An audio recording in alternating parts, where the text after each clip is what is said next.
नमस्कार। News track में आपका स्वागत है। मैं हूं योगेश मिश्र।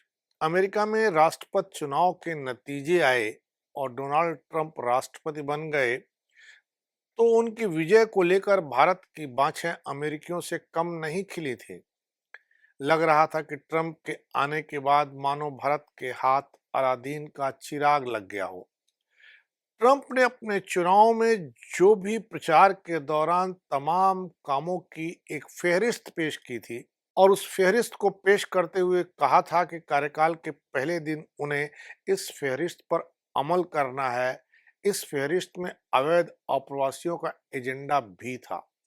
लिहाजा अमेरिका में डोनाल्ड ट्रंप की वापसी के बाद से अवैध अप्रवासियों का मुद्दा गरमाया हुआ है। वहां अवैध रूप से घुसे लोगों को ढूंढ ढूंढ कर उनके देश वापस भेजा जा रहा है। भारत भी इन देशों में शरीक है।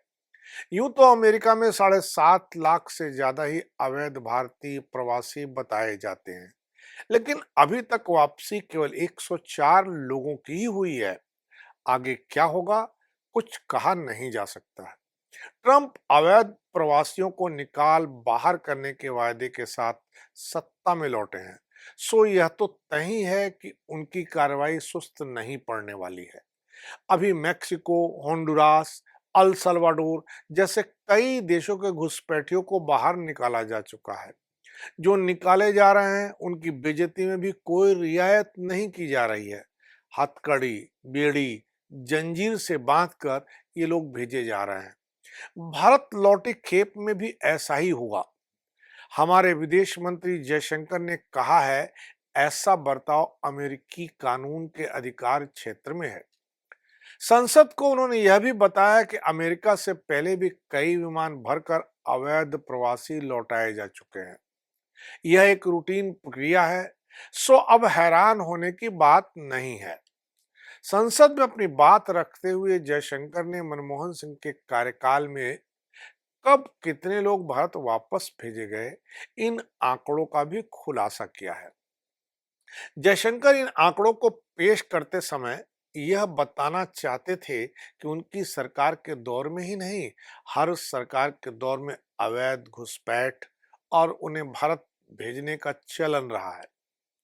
पर यह सब कहते हुए वो यह भूल रहे थे कि इस समय भारत विश्व गुरु की होड़ में है। वह सोने की चिड़िया वाले युग में लौट रहा है। वह एक महाशक्ति बन रहा है। वह भी एक ऐसी महाशक्ति जिससे चीन, रूस और अमेरिका भी आंख नहीं दिखा सकते। यह भी एक सच्चाई है कि भारत एक बहुत बड़ा बाजार है।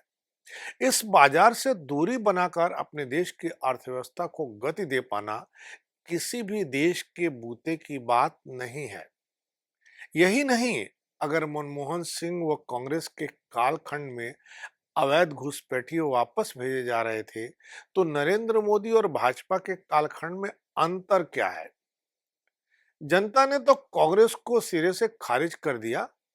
तभी तो भारतीय जनता पार्टी की सरकार आई। नरेंद्र मोदी पिछले 10-11 सालों से प्रधानमंत्री हैं। हर जगह उनकी पार्टी विजय का परचम फहरा रही है। बहरहाल, लोग तो हैरान हैं।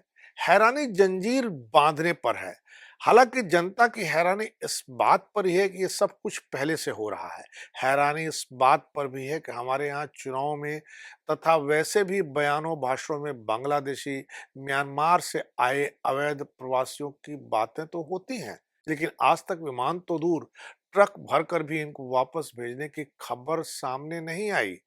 लेकिन इस पर न तो किसी से कोई सवाल पूछा गया, न ही अवैध अप्रवासियों, घुसपैठियों के वायदे नेताओं व राजनीतिक दलों को याद दिलाए गए। हर चीज में राजनीति की तरह भारतीय घुसपैठिए की हथकड़ी में वापसी पर भी थोड़ी बहुत राजनीति हो रही है। नेता आहत हैं क्योंकि जंजीरें बांधी गई।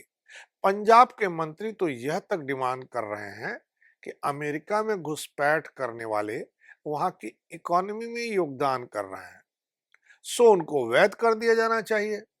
यह खतरनाक और मूर्खतापूर्ण कुतर्क है। ऐसे तो हमारे देश में जो घुसपैठिए हैं, जिनका हम कुछ नहीं कर पा रहे हैं, उनके बारे में भी कल कोई यही बात कह सकता है कि वे भी तो हमारी अर्थव्यवस्था में योगदान कर रहे हैं, हमारी गंदगी साफ कर रहे हैं, हमारे कूड़े इकट्ठा कर रहे हैं। अमेरिका से निकाले गए भारतीयों का मसला हम सभी के लिए परेशानी की बात होनी चाहिए। दुख और शर्मिंदगी की भी बात होनी चाहिए, आक्रोश की भी बात होनी चाहिए। लेकिन शर्मिंदगी, दुख और आक्रोश हथकड़ी जंजीर बांधकर भारत वापस भेजने पर नहीं, बल्कि इस बात पर होनी चाहिए कि आज हमारे साथी भारतीय नागरिक बांग्लादेश और रोहिंग्या सरीखे घुसपैठियों की मानिंद देखे जा रहे हैं। क्या हमारी आजादी के 78 साल की यही गौरवपूर्ण उपलब्धि है? भारत से हर साल लाखों अमीर, गरीब और मिडिल क्लास वाले इन किन प्रकारेण बाहर पलायन कर जाते हैं। तमाम लोग देश की नागरिकता छोड़ जाते हैं। वह सब कुछ वैध तरीके से होता है। पर सवाल यह है कि आखिर है क्यों? ऐसा हो क्यों रहा है?